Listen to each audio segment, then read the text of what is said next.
And the answer that has come in the last 2 decades has been to have universal minimum standards.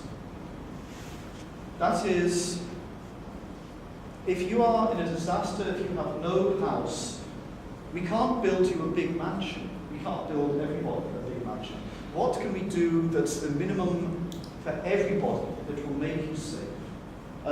Given the fact that the NGOs don't have enough time, don't have enough money, what's the minimum for everybody that would give you security, privacy, dignity, and help you in the next step? And the answer has been codified in this book, normally just called the Sphere Project. I believe this is already on the website. It is available. It is, yeah, for free. And it gives a series of minimum standards in humanitarian response. The standards are qualitative. They usually say that people should have enough access to clean water, or children should have access to education.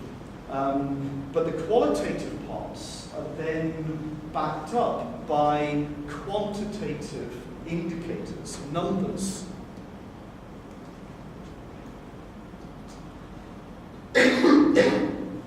Numbers to say how to measure. How to know if it's the sufficient minimum for everybody in the world. This is a basic summary, not that you should be memorizing it now, but just to give you an idea how it is expressed. It's expressed in minimum or maximum distances, minimum or maximum sizes, how far to the tree, how far to the other nearest house or shelter.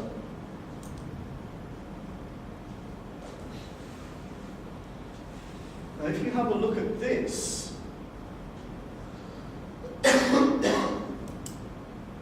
there's a lot of gaps and a lot of space in there. If you have a maximum distance, or a minimum distance, or a minimum surface area within a camp of 45 square meters per person,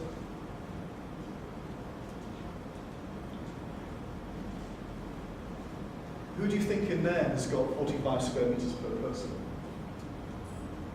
On the other hand, if you look at the houses that were here beforehand,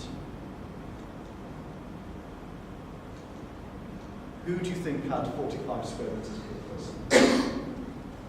And if you look at the average apartment in New York or Amsterdam, who has 45 square meters per person? Not just in the apartment, but in the general neighborhood. And who has to walk a distance to the toilet? Well, you do, it's just next door, it's, and then you can come back by the kitchen. But all of these numbers in the Sphere Project are for the first picture that I showed you. They are for non-urban responses. They are pictures for they are numbers for Boy Scout camp settings. And this was not a problem for the first 20 years after that picture I showed you, after Managua. Because almost all of the major disasters, whether it was a natural disaster or whether it was an armed conflict with refugees being forced out of their homes by or by armed conflict, by threat of violence. Most of that took place in non-urban areas. If you think about it, the classical refugee or disaster situation that you see on the TV is probably going to be somewhere in sub-Saharan Africa. It's going to be a TV image where you can see dust, trees, sand. Until the last few years, it wasn't an image where you would see concrete or tarmac or telephone wires. And this was okay. The standards were there, and it seemed to work. And people assumed that these standards would be fine. In part also because of where people were coming from. Remember, I said at the beginning that there had already been assumptions in the language. In that first quote from 1959, that the quote saying he was a military specialist, that there were assumptions already that a tent was appropriate, that a tent was a good thing always, and that organization from the top down was appropriate always, that there were unquestioned assumptions going on. And here as well, in all of these space measurements between objects, spaces which are external, spaces which are open, spaces which are not in apartment buildings, there were other assumptions. That the assumption was that everybody had a little family hut or a little family house, and they had a little bit of space around it. Not just because of where the refugees or the displaced people or those who lost their houses were coming from, but also where the NGO people were coming from. A lot of the people working in the NGOs were coming from suburban southern England. They were coming from the suburbs of Oxford, working for Oxfam. And in suburban Oxford, everybody's got their little house. An Englishman's home is his castle. Everybody's got a single house for a single family. Everybody's got a little bit of space around it. Everybody's got a gap between themselves and the next people.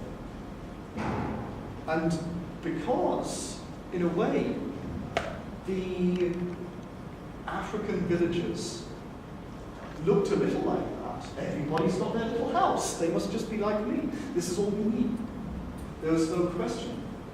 Until you get to big urban disasters again.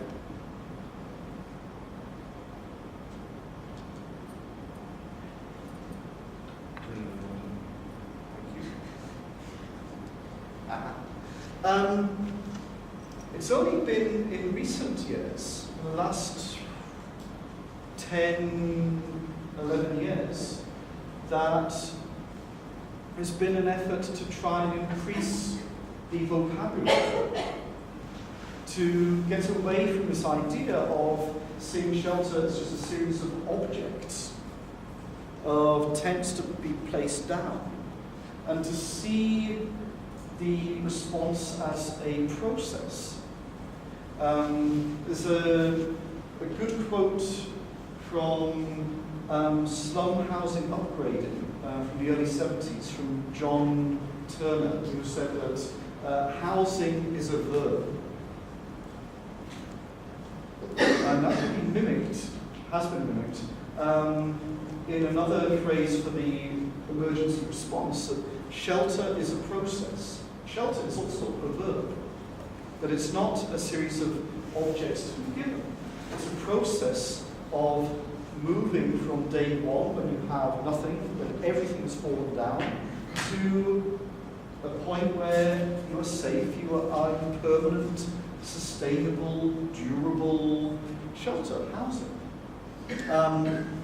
And the phrasing which was chosen was transitional shelter, transitional settlement, trying to show that this was something which needed to be transitional, that needed to, if necessary, to be moved, to transit, or to be upgraded, to transform, or to be changed in function. Once you have your house, you keep the shelter, you keep your chickens in it, or you sell it to somebody else, to be transferred. But in all of these ways, the transfer, the transit, the transform, it's transitional, it's a process. Again, starting in displaced populations, starting with camps, but more recently, trying to do the same thing for urban areas and for natural disaster. The problem is that if you're in an urban area and you start off with a little box shelter, you can see that it can change somehow over time. That people can add stronger walls, that people can add an extra room, that people can move it to a safer place. But it's very difficult to see how a small single-family shelter could become a high-rise apartment building. That there are limits to the transition.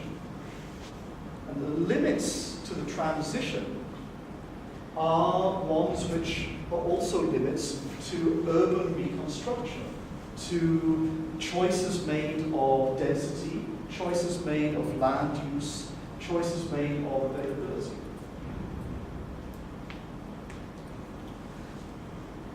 And it's in part because of where those numbers come from.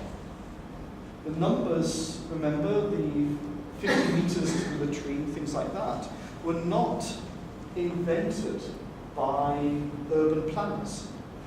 They were not even invented by structural engineers.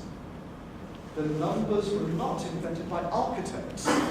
They were not invented by anybody who would be teaching here in Delft.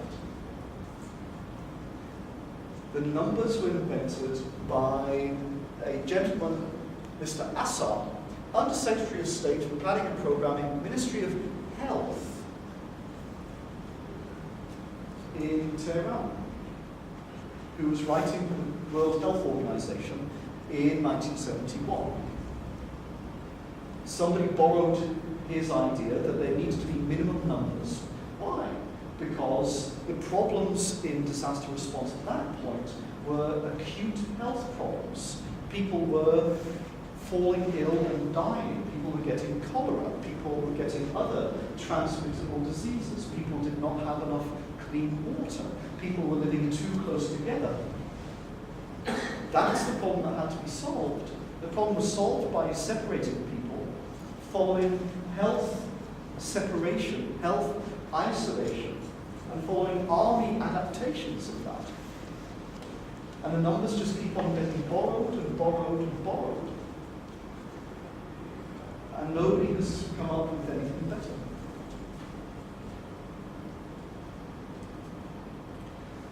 And then you find out and you see what the transitional shelters look like in the urban area. Here's a couple of photos of one being constructed. I take very little credit for it. It was actually Henk who came up with the design. He'll talk more about that later, I think. Yeah. Nick will talk about it. But it's something which comes together fairly quickly and easily. You can see where the old house was. You can see also bits of house